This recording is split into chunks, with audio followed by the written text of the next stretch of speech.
నీ జీవితంలో, నీ ఇంటి వారి జీవితంలో, నీ తల్లిదండ్రుల విషయంలో, నీ పిల్లల విషయంలో, నీకు సంబంధించిన విషయాల్లో దేవుడు ఒక స్టెప్ తీసుకుంటాడు, ఒక మలుపు తీసుకుంటాడని నమ్ము. దేవుడు కార్యం చేస్తాడు, ఏదో ఒక స్టెప్ తీసుకుంటాడు, ఏదో ఒక కార్యం చేస్తాడు నా దేవుడు. మొత్తం పూర్తిగా అంత డ్యామేజ్ అయిపోయినా సరే నువ్వు ఇదే నమ్మాలి. నువ్వేమనుకుంటున్నావో చూస్తాడు. లేదు దేవుడు టర్నింగ్ తీసుకుంటాడు, నా లైఫ్ ఇలా కొనసాగదు, టర్నింగ్ తీసుకుంటాడు, తిరిగిద్ది ఒక మలుపు తిప్పుతాడు. నా తండ్రి ఎదురు చూస్తున్నా, తీసుకుంటాడు, తప్పకుండా తీసుకుంటాడు. నా విషయంలో జోక్యం చేసుకుంటాడు, చేస్తాడు. ఇది నాకు ఇలేదంటే ఇంకా పెద్దది ఎక్కడో, నేను అనుకున్న ఈ కార్యం చేయలేదంటే ఇంకా ఉన్నతమైంది ఏదో, ఇంత దూరం తిరుగుతున్నాను నేను, నాకు దగ్గరలోనే ఎక్కడో అన్నీ పొందాను. దేవునికి మహిమ, దేవునికి మహిమ. 150 కిలోమీటర్ల పోయి దేవులాడా ఏదో ఒక దానికోసం. ఆడ తిరుగుతున్నా కానీ లోపల ఏమనుకుంటున్నాను తెలుసా? 150 కాదే, అక్కడే ఏదో దాచి పెడతాడు, అక్కడే ఏదో నాకు సిద్ధపరిచాడు. చివరికి నేను వెతికింది కాదు, నేను అనుకున్నది, హృదయంలో ఏమి నమ్మానో అదే నా దేవుడు చేశాడు. ఏమనుకుంటున్నావురా తల్లి? మీటింగ్ రౌండా? నేను చెప్పింది ఇప్పుడు అది అనుకో. నువ్వేమనుకుంటున్నావమ్మా? నువ్వేమనుకుంటున్నావు తమ్ముడు?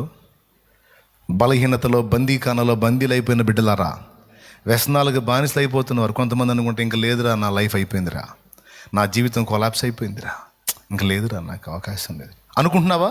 నిజంగానే ఉండదు. లేదు అట్టడుగు స్థితికి దిగజారిన నాకు దేవుని కనికరం వస్తుంది. దేవుడు నన్ను తిరిగి పైకి లేపుతాడు, నన్ను వదలడు, నా లైఫ్ టర్నింగ్ తీసుకుంటుంది. నేను ఇలానే ఉండను, నేను మారుతాను, నా జీవితం వెలిగించబడింది, నేను కూడా 10 మందికి ఆదర్శవంతంగా ఉండే రోజు ఒక రోజు వచ్చింది. నా బ్రతుకు ఆట్టే కాలం ఇలానే సాగదు, ఇలానే నేను ఉండను, నేను సహా సంతోషించే రోజు, నేను కూడా ఘనంగా తల ఎత్తుకునే రోజు, నేను కూడా గౌరవంగా బ్రతికే రోజు, నేను కూడా 10 మందికి సాయం చేసే రోజు, నేను 10 మందిని ఆదరించే రోజు, నేను దీనుల్ని కనికరించే రోజు, 10 మందికి చైతన్యం కలిగించే రోజు ఒకరోజు వస్తుంది. నా దేవుడు నాకు దాన్ని సిద్ధపరుస్తాడు అనే నిశ్చయత అనుకోవాలి. ఊపిరున్నంత వరకు నిరీక్షణ చావకూడదు. వ్యతిరేక ఫలాలను అనుకోవద్దు. దేవుడు నీ పక్షంగా కార్యాలు చేస్తాడని అనుకో. కఠినమైన వ్యతిరేకతలో ఉండి కూడా పేకల దాకా మునిగినా సరే ఒక్కటే దృష్టి పెట్టుకో, ఆయన వస్తాడు, నన్ను లేవనెత్తుతాడు. ఏడు వచ్చాడా, లేవనెత్తాడా, అయిపోయిందిగా, ఎక్కడ దాకా మునిగావు కంటే తల మునగలేదుగా. ఆగు, అది కూడా జరిగిందా కాగు. టర్నింగ్ తీసుకుంటాడంతే, మలుపు తిప్పుతాడంతే. నేను ఏదైనా నమ్ముతున్నాను.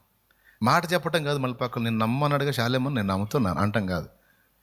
బయటికి చెప్పాల్సిన అవసరంలా, లోపల నీవేమనుకుంటున్నావో దేవుడు పట్టించుకుంటాడు. జాగ్రత్త.